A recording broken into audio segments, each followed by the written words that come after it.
In the lagoon the boat dipped and splashed, and the sparks from the fire were carried aloft in a stream and scattered far and wide. We made our way to the extreme end of the island, measured our distances carefully, and then began to advance. None of us spoke.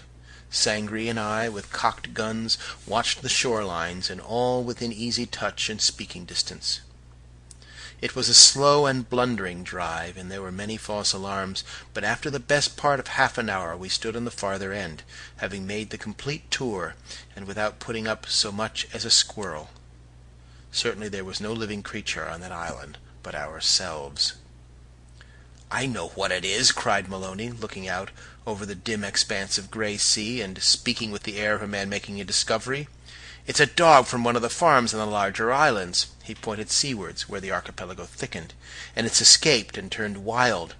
Our fires and voices attracted it, and it's probably half starved as well as savage, poor brute." No one said anything in reply, and he began to sing again, very low to himself. The point where we stood, a huddled, shivering group, faced the wider channels that led to the open sea and Finland. The gray dawn had broken in earnest at last, and we could see the racing waves with their angry crests of white. The surrounding islands showed up as dark masses in the distance, and in the east, almost as Maloney spoke, the sun came up with a rush in a stormy and magnificent sky of red and gold. Against this splashed and gorgeous background, black clouds, shaped like fantastic and legendary animals, filed past swiftly in a tearing stream, and to this day I have only to close my eyes to see again that vivid and hurrying procession in the air. All about us the pines made black splashes against the sky. It was an angry sunrise.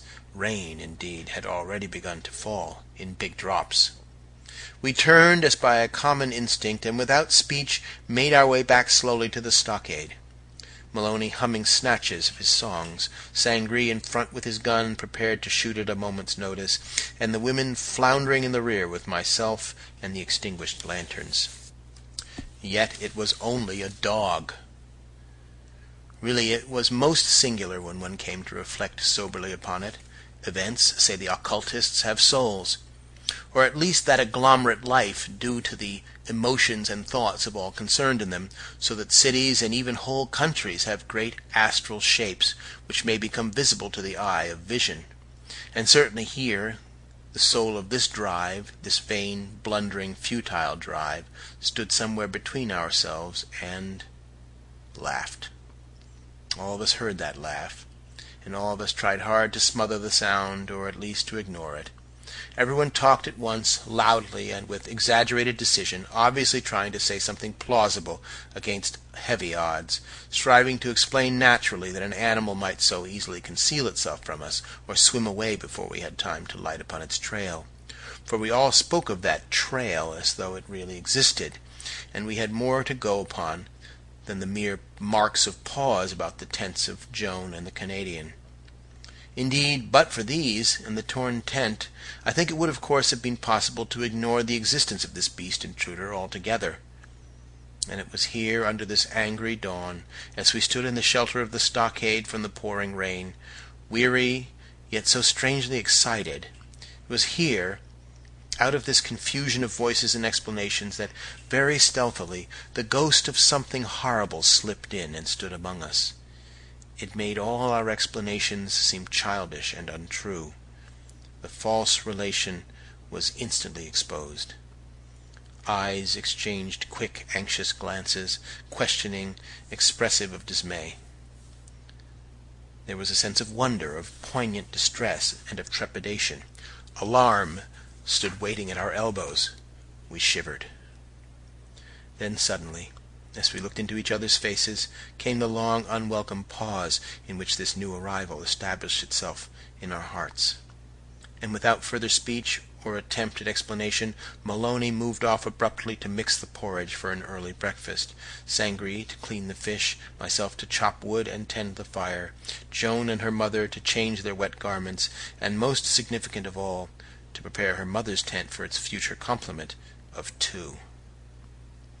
Each went to his duty, but hurriedly, awkwardly, silently. and this new arrival, this shape of terror and distress, stalked viewless by the side of each. If only I could have traced that dog, I think was the thought in the minds of all. But in camp, where everyone realizes how important the individual contribution is to the comfort and well-being of all, the mind speedily recovers tone and pulls itself together. During the day, a day of heavy and ceaseless rain, we kept more or less to our tents, and though there were signs of mysterious conferences between the three members of the Maloney family, I think that most of us slept a good deal and stayed alone with his thoughts. Certainly I did, because when Maloney came to say that his wife invited us all to a special tea in her tent, he had to shake me awake before I realized he was there at all. And by supper time we were more or less even-minded again, and almost jolly. I only noticed that there was an undercurrent of what is best described as jumpiness, and that the merest snapping of a twig or plop of a fish in the lagoon was sufficient to make us start and look over our shoulders. Pauses were rare in our talk, and the fire was never for one instant allowed to get low. The wind and rain had ceased, but the dripping of the branches still kept up an excellent imitation of a downpour. In particular, Maloney was vigilant and alert, telling us a series of tales in which the wholesome humorous element was especially strong. He lingered, too, behind with me after Sangria had gone to bed, and while I mixed myself a glass of hot Swedish punch, he did a thing I had never known him to do before. He mixed one for himself, and then asked me to light him over to his tent. We said nothing on the way, but I felt he was glad of my companionship. I returned alone to the stockade, and for a long time after that kept the fire blazing and sat up smoking and thinking. I hardly knew why, but sleep was far from me for one thing, and for another, an idea was taking form in my mind that required the comfort of tobacco and a bright fire for its growth. I lay against a corner of that stockade seat, listening to the wind whispering and to the ceaseless drip-drip of the trees. The night otherwise was very still, and the sea quiet as a lake. I remember that I was particularly conscious of this host of desolate islands crowding about us in the darkness, and that we were the one little spot of humanity in a rather wonderful kind of wilderness. But this, I think, was the only symptom that came to warn me of highly strung nerves, and it certainly was not sufficiently alarming to destroy my peace of mind. One thing, however, did come to disturb my peace, for just as I finally made ready to go and had kicked the embers of the fire into a last effort, I fancied I saw peering at me round the farther end of the stockade wall a dark and shadowy mass that might have been, that strongly resembled, in fact, the body of a large animal. 2 glowing eyes shone for an instant in the middle of it, but the next second I saw that it was merely a projecting mass of moss and lichen in the wall of our stockade, and the eyes were a couple of wandering sparks from the dying ashes I had kicked. It was easy enough, too, to imagine I saw an animal moving here and there between the trees as I picked my way stealthily to my tent. Of course, the shadows tricked me. And though it was after 1 o'clock, Maloney's light was still burning, for I saw his tent shining white among the pines. It was, however, in the short space between consciousness and sleep, that time when the body is low and the voices of the submerged region tell sometimes true, that the idea which had been all this while maturing reached the point of actual decision, and I suddenly realized that I had resolved to send word to Dr. Silence. For with a sudden wonder that I had hitherto been so blind, the unwelcome conviction dawned upon me all at once that some dreadful thing was lurking about us on this island, and that the safety of at least one of us was threatened by something monstrous and unclean that was too horrible to contemplate. And again, remembering those last words of his as the train moved out of the platform, I understood that Dr. Silence would hold himself in readiness to come. "Unless you should send for me sooner," he had said. I found myself suddenly wide awake.